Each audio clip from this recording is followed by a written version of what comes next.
Bien, como les había ofrecido, estudiantes, estos son los videos que les he preparado justamente para ir analizando cómo se realizan los cálculos de los diversos rubros que le corresponden al trabajador durante su relación laboral y que además deberán ser liquidados una vez que finaliza la relación laboral. Bien, según los estudios que estamos realizando en forma virtual, eh, voy a ir llevando cronológicamente estos contenidos.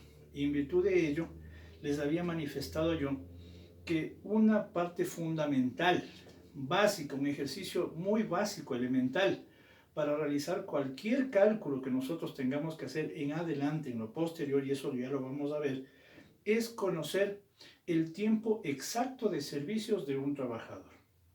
Para ello, nosotros necesitamos los materiales que les había indicado desde un principio, es decir, una calculadora y básicamente los datos que nos va a proporcionar cada trabajador.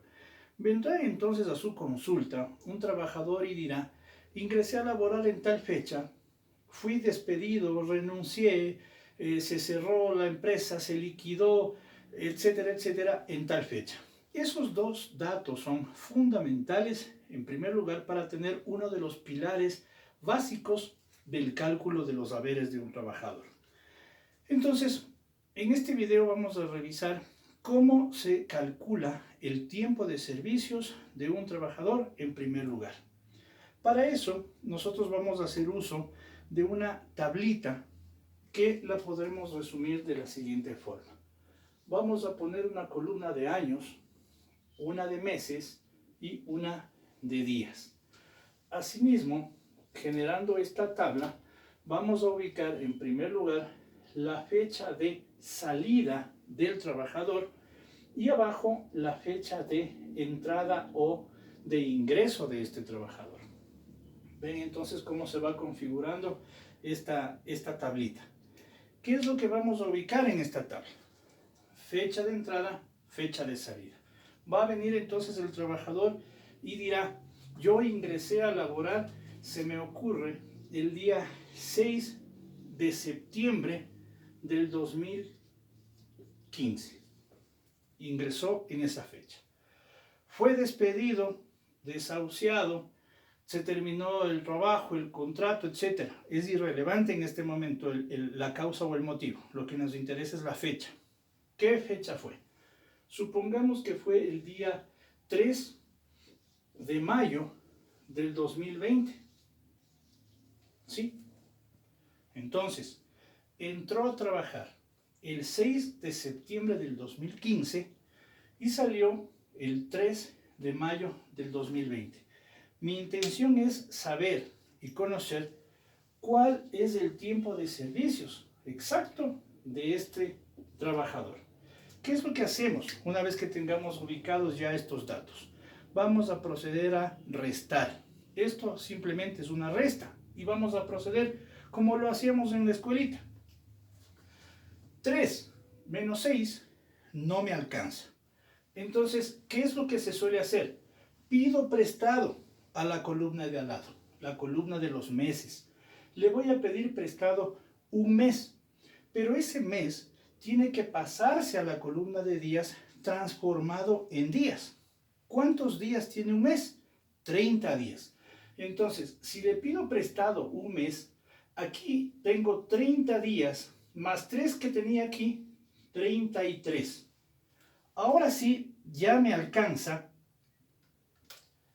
33 menos 6 y entonces tengo 27. Me voy a seguir en la resta. Voy a la columna de los meses, pero recordemos que como presté un mes, aquí yo ya no tengo 5, tengo 4. Y digo, 4 menos 9 no me alcanza. ¿Qué me toca? Practicar el mismo procedimiento. Pedirle a la columna de los años que me preste un año, pero asimismo transformado en meses. ¿Cuántos meses tiene un año? 12. ¿Sí? Ponemos aquí, al principio nos va a tocar hacer estas señas, luego ya se va volviendo un poco más habitual y entonces ya lo hacemos incluso de forma mental. Pero al principio vamos a tener que poner 12. 12 más 4, ahora aquí yo tengo ya 16. Y vamos, así sea para restar 2 menos 1, utilicemos la calculadora. Eso nos da exactitud. Entonces, 16 menos 9, tengo 7. ¿Sí? Voy a la columna de los años. Recordemos asimismo, no se olviden de pagar las deudas. Como se prestó, aquí ya no tengo lo mismo. Prácticamente tengo 2019 porque un año pasó acá. 2019 menos 2015, 4. Entonces, este trabajador que ingresó el 6 de septiembre del 2015 y salió de su trabajo el 3 de mayo del 2020, ha trabajado en total y con exactitud 4 años, 7 meses, 27 días. ¿Por qué es importante que nosotros conozcamos esta fracción, este cálculo del tiempo de servicios? Porque más adelante, y eso conforme avancemos vamos a irlo viendo, la fracción de un año puede equivaler a un año completo. Así lo dice el artículo 188 del Código del Trabajo, cuando nos dice que para indemnizar a un trabajador en caso de un despido intempestivo, se tendrá que pagar un sueldo por cada año que haya laborado. Y dice el tercer inciso, una partecita pequeñita de este artículo, que la fracción de año se considerará un año completo. Entonces, si por ejemplo este señor ha laborado, ha trabajado este tiempo y tenía una remuneración de $500, el artículo 188 dice una remuneración por cada año. Por lo tanto, nosotros en estricto sentido diríamos 500 por 4 años. Pero es esta fracción, la importancia de esta fracción, de conocer si existe una fracción, para que sepamos que la fracción de año es un año completo.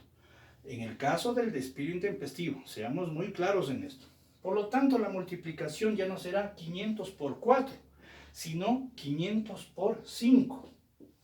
Y entonces tendremos una indemnización de $2.500 por despido intempestivo, sin perjuicio de las demás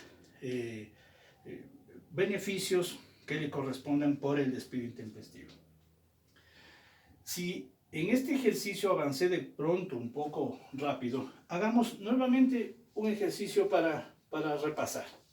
¿Sí? Más adelante, como digo, ya esto se volverá mental y ustedes ya no tendrán que estar haciendo estas tablitas en forma muy periódica.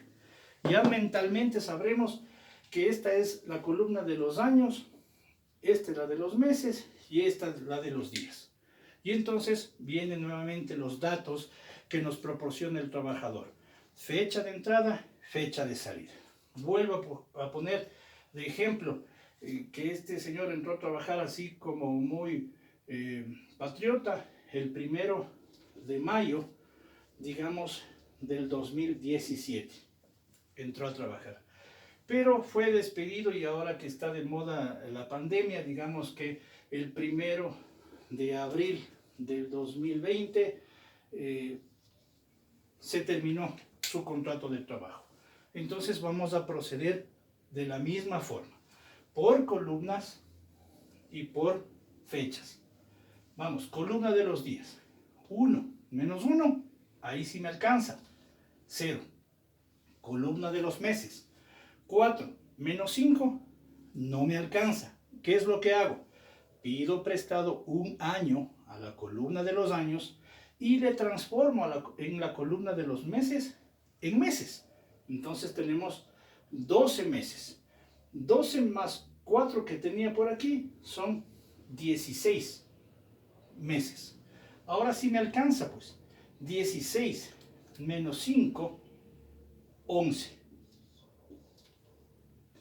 Y aquí ya no tengo 20, tengo 2019, porque presté el año. 2019 menos 2017, 2. Por lo tanto, este señor ha trabajado 2 años, 11 meses, 0 días. Para efecto de las indemnizaciones es que es importantísimo conocer la fracción de la fecha que este señor, este trabajador, haya laborado. De esta forma, entonces, nosotros conocemos uno de los pilares fundamentales para todo cálculo que tengamos que hacer de aquí en adelante. Avancemos entonces en este tema de este video con el otro de los pilares fundamentales. Si uno de los pilares es el tiempo de servicios, el otro de los pilares fundamentales es la remuneración. Generalmente la remuneración es algo que el trabajador ya conoce. ¿Quién no sabe cuánto gana? Pero sin embargo existen algunas circunstancias en que el trabajador se olvida, no puso atención, se le realizan descuentos, etcétera, etcétera, y él recibe como transferencia en un cheque, en un pago, en efectivo, recibe ya un monto. Y él cree que ese es su sueldo. Entonces también es importante que nosotros conozcamos la remuneración que tiene un trabajador. Como insisto, generalmente esto está dado por la ley o por el contrato. ¿Por qué por la ley? Porque nadie puede ganar menos del salario básico establecido en cada año, que para este año es 400 grandes dólares. ¿Sí? 400 grandes dólares es lo que gana como sueldo básico un trabajador. Pero este puede ser mejorado más adelante. ¿Y cómo se mejora? Con bonificaciones, con comisiones, posiblemente horas suplementarias, horas extraordinarias, etc. Entonces tendremos que remitirnos a su rol de pagos. Pero es posible que no conozcamos o no existan documentos al respecto. Por ello es importante tener en cuenta lo que dice el artículo 185 del COGEP, que habla del juramento deferido. Esta disposición lo que hace es remitirnos a la palabra del trabajador en cuanto a su remuneración. Es decir, que si no hay un documento que nos señale cuánto gana, no hay un rol, no hay un contrato en donde se establezca de forma evidente cuánto es la remuneración del trabajador, entonces habrá que remitirse o creerle finalmente al trabajador cuando él, con juramento, diga tanto es mi remuneración. ¿Y por qué hacemos énfasis en la remuneración? Porque uno de los siguientes temas que tendremos que ver son los recargos por jornadas de trabajo. Y entonces necesitamos saber cuánto ganaba este trabajador. Hagamos cuenta que este trabajador gana 750 dólares. Nosotros, además de conocer la remuneración a través de los documentos o a través de los hechos, y ahí juega un papel fundamental el principio de primacía de la realidad, ¿sí? Los hechos frente a los documentos, entonces debemos también conocer cuánto cuesta la hora de trabajo de este señor. Tomamos entonces como base la remuneración que se exprese ya sea en el juramento o ya sea en el documento. Finalmente tenemos que hacer un 750 dólares. ¿Qué hacemos con 750 dólares para conocer cuánto vale la hora de trabajo de este señor? A este valor nosotros le vamos a tener que dividir para 30, que son los días que tiene un mes, y este resultado lo vamos a dividir para 8, que son las horas de trabajo. ¿Por qué? Porque en nuestro país, la jornada laboral es de 8 horas diarias. Ya habrá momento en que conversemos en clase con relación a reducir o no el tiempo de trabajo, ¿sí? Pero en términos generales la regla nos dice que son 8 horas de trabajo las que debe cumplir un trabajador. Por lo tanto, hagamos ese ejercicio. Sí, 750 dividido para 30, y este resultado le dividimos para 8 horas. Sí. A ver, 750 dividido para 30 estamos hablando de, aquí abajo voy a poner el primer resultado, 25. Y a estos 25 le dividimos para 8.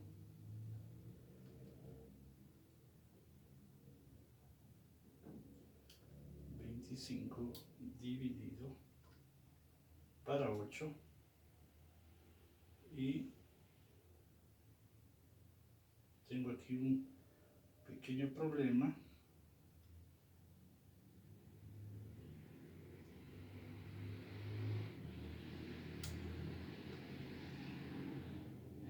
Que me da 3.12. ¿Sí? 3.12.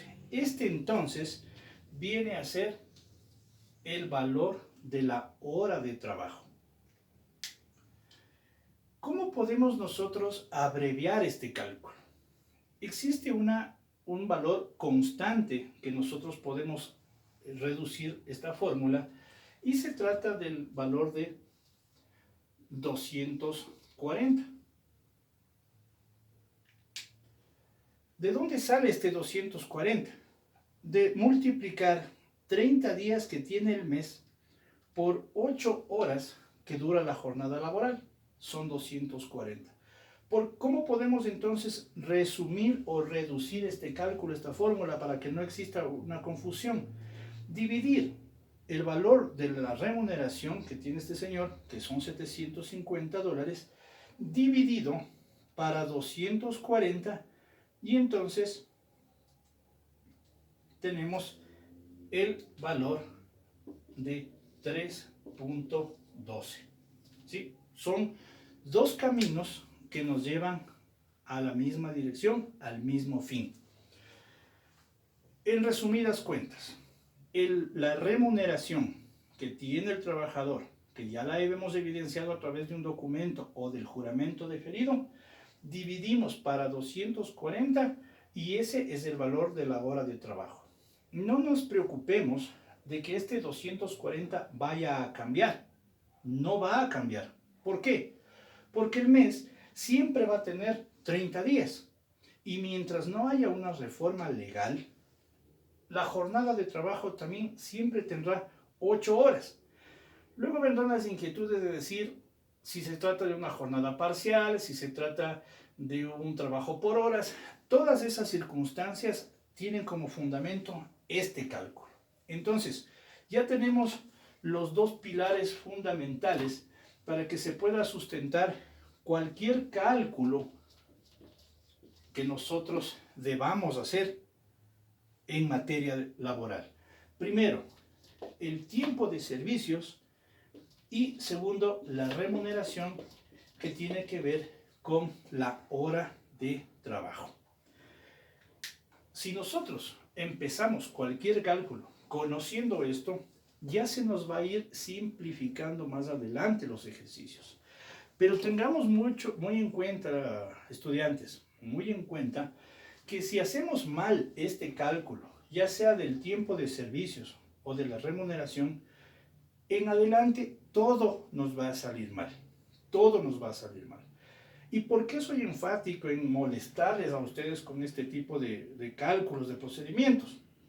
Porque el artículo 142 y el 144 del COGEP, la norma procesal que está vigente, nos obliga a que cuantifiquemos los rubros en materia laboral. Y ahí el 144, numeral 5, es específico y dice: en materia laboral se cuantificarán cada una de las pretensiones. Entonces, cómodo, era muy cómodo antes decir: yo reclamo el 13º sueldo por todo el tiempo de servicios, el 14º sueldo por todo el tiempo de servicios, las remuneraciones por todo el tiempo de servicios.